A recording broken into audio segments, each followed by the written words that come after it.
Welcome to KSP Academy. In the last class, we already discussed surge-impedance loadings. In the previous classes, we already discussed the transmission line different components what we are having. In that first part, we have completed the types of conductors. Now, in this class, we are go for the second component important is line supporters, nothing but transmission line poles. In technical program, electrical poles we are calling it as. So the purpose of this line supporters or poles is to provide a mechanical support to the line conductors. The line supporters are nothing but which are the supporting structure to the transmission lines or transmission line conductors to the insulator or cross arms, which are supporting structure to the transmission lines. We can write very clearly the line supporters are nothing but definition we can write.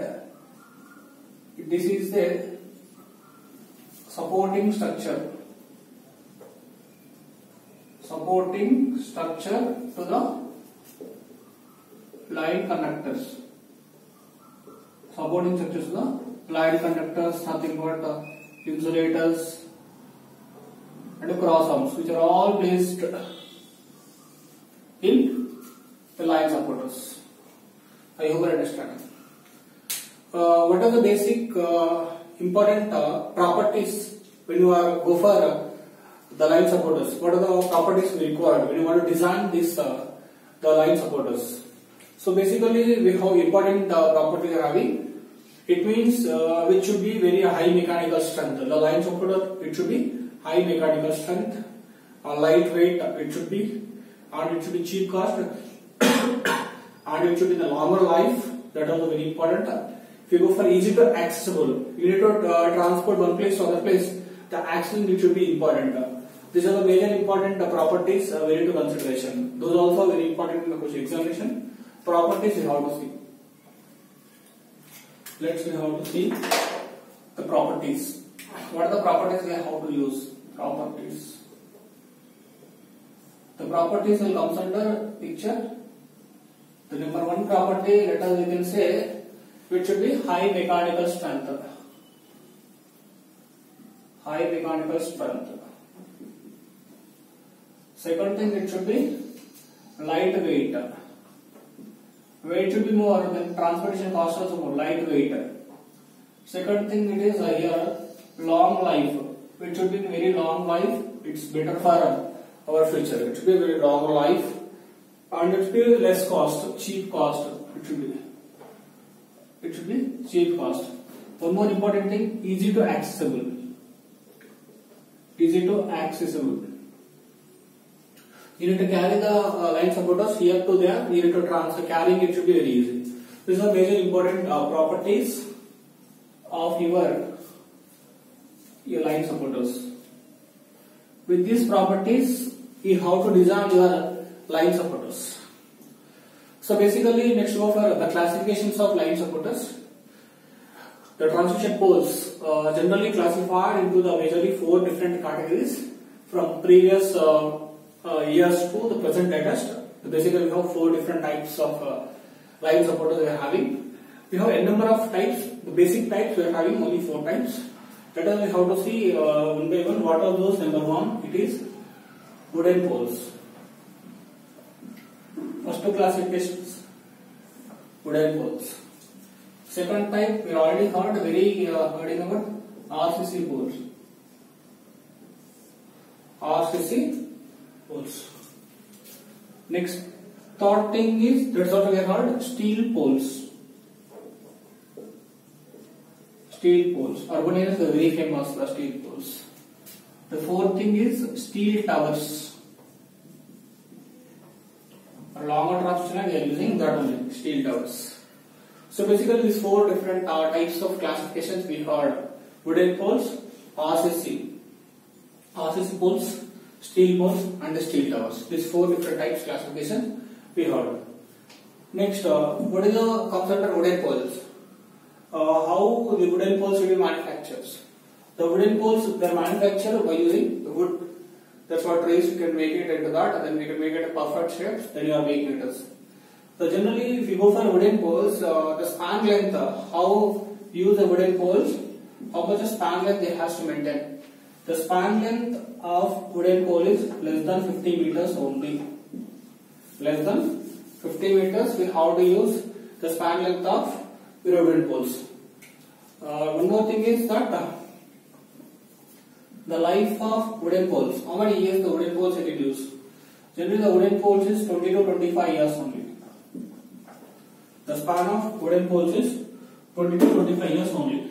20 to 25 years only. Next, one more thing is how much voltage rating we have to use it. These wooden poles we have to use the voltage levels up to 33 kV only. Actually, it is not up to 33 kV. Also, 11 kV is more than that. But if you use a very stronger poles with very good condition, you can use up to maximum 33 kV. Next, one more important point it is the mechanical strength is less. Mechanical strength is less. Less mechanical strength because wooden poles not that much of very strong it is. Next, one more important point: if you use these wooden poles, we need to check periodic inspection is required. Every day, I have to go and check it out. Next, rainy seasons, the climatic situations, this is very problematic cases. So, periodic inspection is required. Periodic inspection means you need to check regularly. Periodic inspection is required. One more important, nowadays we are not using these poles. Nowadays we are not using. Nowadays we are not using. These poles we are not using nowadays. The first class is over. Coming to the RCC poles. So generally these are very famous in the urban areas. RCC poles, reinforced cement concrete, RCC, reinforced cement concrete poles, which basically we are using for cement. We need to manufacture this one. The RCC poles are greater mechanical strength. They are very stronger compared to wooden poles, steel poles, steel tower. The RCC poles having very greater mechanical strength, which permits longer span. Because how much span you want, the RCC poles will be allowed. Compared to steel tower, steel poles, these steel wooden poles, which permit very longer span. How much you want, that much you can use it out. Next, one more important thing is the maintenance is less, little maintenance. The small maintenance is required for these poles. The one more important thing is which are high cost. Compared to these wooden poles, the cost is little bit high.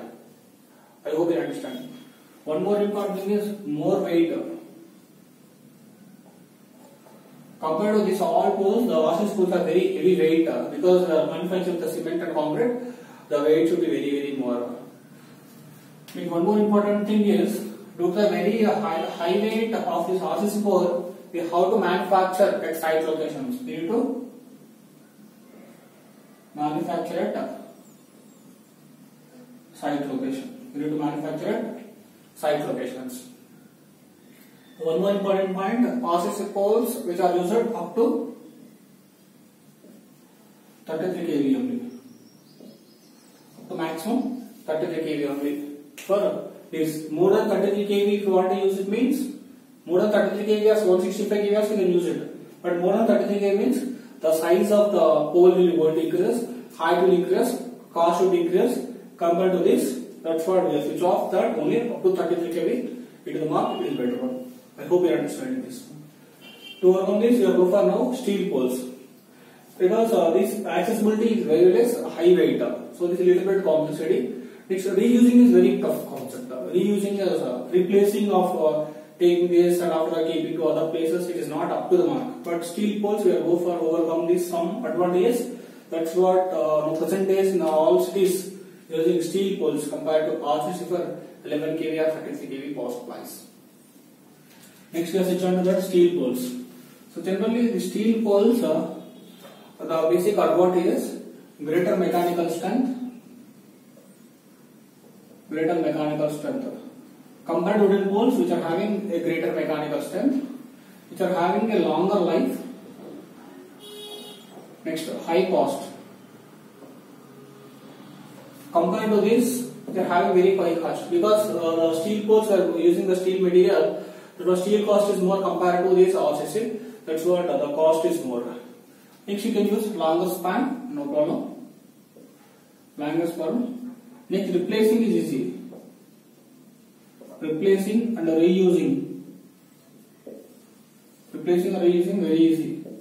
Covered. That's what we are using bolts and nuts. That's what we can open it is, we can tighten it is. We can replacing, we can exchange it, heights, incremental. That is what easy. Part it is, it should not. If it is something going to problem, we can completely leave it out. We can make it a new pole in some other location to bring it out. The one more important basic thing is, if you use steel poles, the galvanized painting is important. The galvanized painting is important to protect from corrosion. To protect from corrosion effect, we need to make it a galvanized painting very important. Next, compared to these which are having less weight, compared to RCC pole which are having less weight, it is so accessible. I hope you are understanding this. Compared less weight compared to RCC. Next, these steel poles are we are using up to 33 kV only maximum. Up to 33 kV only, because of the ground clearance, the steel poles is enough to 33 kV. More than 33 kV, if you wanted to use steel poles, such a things you can call as steel towers to increase the ground clearance, to longer spans, to get a high mechanical strength. We have a separate designs which are having a steel towers. Now we switch on to that steel towers. Tomorrow more high voltages to increase the longer span of times, longer span for long transmission lines. We have switched on to that steel towers. The steel towers which are providing longer span and a high mechanical strength. High mechanical strength compared to steel poles, wooden poles which are having high mechanical strength. Which are having same, it should be little bit longer life. Because here also same galvanized painting is required to protect the corrosion from that. One more important part, where we can use it, this is a 3-phase single circuit lines and 3-phase double circuit line, which are using more than 66 kV or 132 kV, or you can use 400 kV or 765 kV. All transmission lines are steel towers. I think we already heard the steel towers, how the people are going to take place here. These are steel towers. In this we are using double circuit lines. R phase, Y phase, B phase, R phase, Y phase, B phase. Double circuit lines will take place in the transmission lines. So different types of things will be there. Out of which, for a long transmission line we are using steel towers. That's what longer span required. Very huge amount of bulk bundle conductors. We are seeing is the steel towers only, bundle conductor concept. This we are using in the for regular urban area cities for replacement in this. That's what the present technology we are using, steel towers compared to this RCC. RCC we are using the village background people. In cities we have replacement is very important because road cuttings will take place. Immediately you will take diversions. That's what this is it. Little bit cost also, but replacing is easy. That's why we go for steel towers. So out of this, this is very important. The range of voltages 33 kV, 33 kV, 66 or 130 kV for higher strength. So this is what the types of line supporters what we are having in the market. I hope you are understanding the different types of poles. What is the necessity you are using? What is the problem with each individual poles? If you like my channel, please subscribe this. Links will come to your mail ID. You can enjoy this. Thanks for watching. Keep continuing.